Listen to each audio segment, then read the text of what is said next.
Hello and welcome to episode 4 of TEFL Tips. A huge thanks to everyone who watched the previous episode of Teaching Vocabulary Effectively. I really appreciate all your support and everybody who commented on that previous video. If you haven't watched that video just yet, I'd recommend that you go and watch it maybe after this video. And anyway, let's start this episode. One of the most challenging aspects of English language teaching is getting students to engage with the lesson and actually remembering vocabulary that they've been taught. Today I'm showing you 5 word games that you can incorporate into your classes straight away, which will increase student engagement and interest in your lessons. The ideas that I'm going to be sharing with you today require minimal resources, and all you essentially need is a whiteboard, a few pens, and some scraps of paper. So let's get started. Tip number 1, group Hangman. This is a classic game that teachers could use within their classes, but adding an element of competitiveness. It's a fantastic game to review and recycle vocabulary that you've previously taught in the class. You can either use it at the beginning of a lesson to review vocabulary from the previous day, or you could use it at the end of a lesson. So for me, this is usually done in an open class. I make it slightly competitive and put students into 2 groups.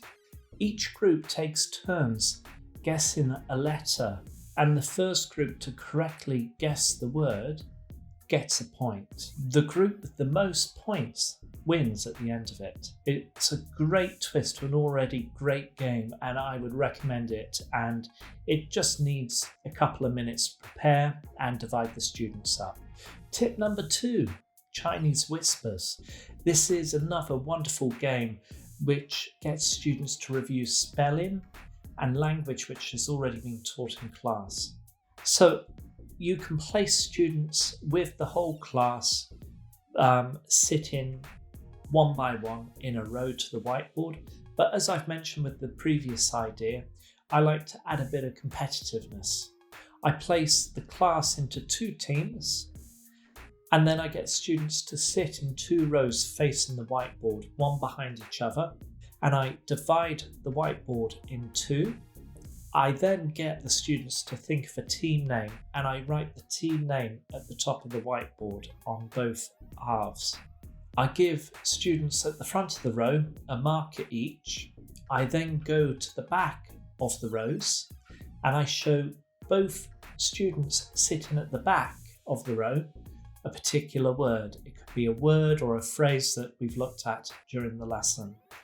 They then have to whisper this word to the person in front of them until it reaches the person at the front. That person at the front then must write the word or phrase on the whiteboard. I give 1 point to the student who has written the word correctly on the whiteboard first, but it can become quite competitive and quite loud in the class, so just be aware of that. As a last task, I tend to show either break time or lunch time to either student sitting at the back of the row, and they whisper or usually shout to the people at the front of the row. So once this game is finished, just make sure that students tidy up and they put the chairs and tables back to where they are. Tip number 3, Boggle. For those that don't know Boggle, it's a basic game whereby players attempt to find words or create words from a random assortment of 16 letters. You can either use an original Boggle set and then write up the letters on the whiteboard, or you can write random letters up on the whiteboard yourself. From these random letters, you get the students to write down words. This will help students review language and review spelling, and will also give them a bit more creativity and not really focusing on one area or lexical set. And if you want, as with the 2 previous activities, and my favourite task is to make it slightly competitive, you can put students into pairs or small groups, and then you can get students to come up and write down all the words that they've written, and you award 1 point for each. And for me, I usually like to make it quite competitive, as you have gathered with the previous 2 tips, and you can get the students to go into pairs or small groups. And once they have finished the activity, or you've given them a time limit of 2 or 3 minutes, you can then bring them up to the front of the class. They can write down all the words that they have thought of. And then what I tend to do is I give a point for each correct word which is spelt correctly and written correctly on the whiteboard. And the winner for this activity is the one with the most words written correctly and spelt correctly. It's a really simple activity, and you don't really need a lot of material. All you need is the whiteboard, the students, pens for the students, and some pieces of paper for them to write on. Tip number 4. Alphabetical race. This is a simple task for the class to help them review vocabulary that's been taught before. Get students to stand in 2 rows facing the whiteboard, much like the Chinese whispers idea that we had before. Rather than sitting down like Chinese whispers, they could be standing up. And then tell students that you will call out a topic, and that the first student to write the word, they must start with the letter A.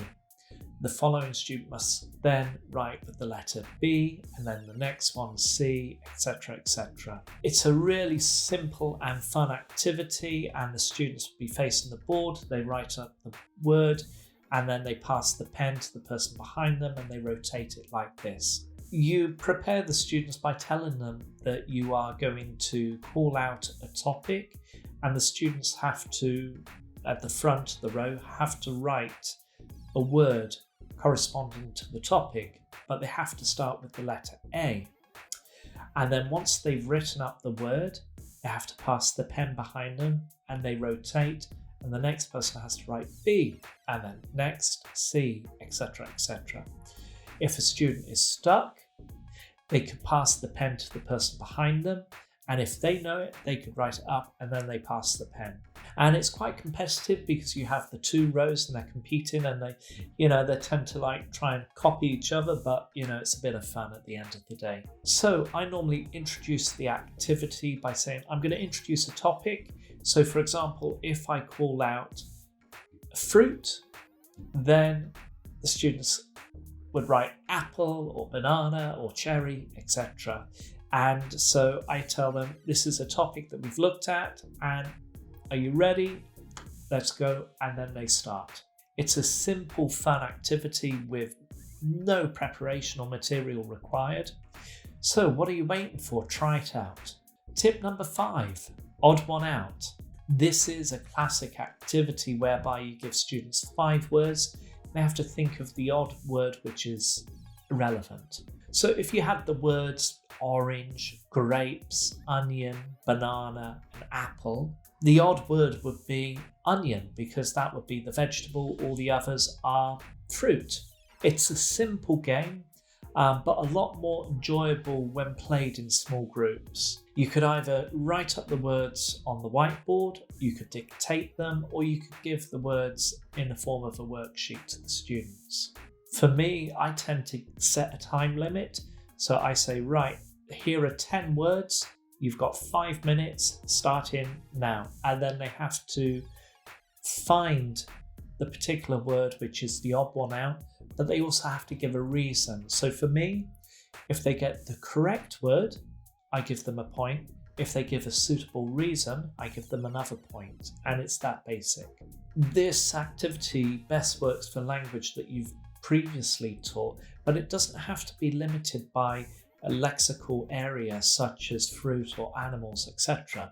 You could include regular or irregular verbs, pronunciation patterns, or anything else for that matter. So these are my 5 favourite word games that I like to incorporate into the classroom. And the best thing about these games are they require minimal material, just you, the students, board markers, and the whiteboard essentially. I hope you really enjoyed today's episode, and if you did, please let me know in the comments below. I really enjoy reading your comments and your support. It's really, I really appreciate it.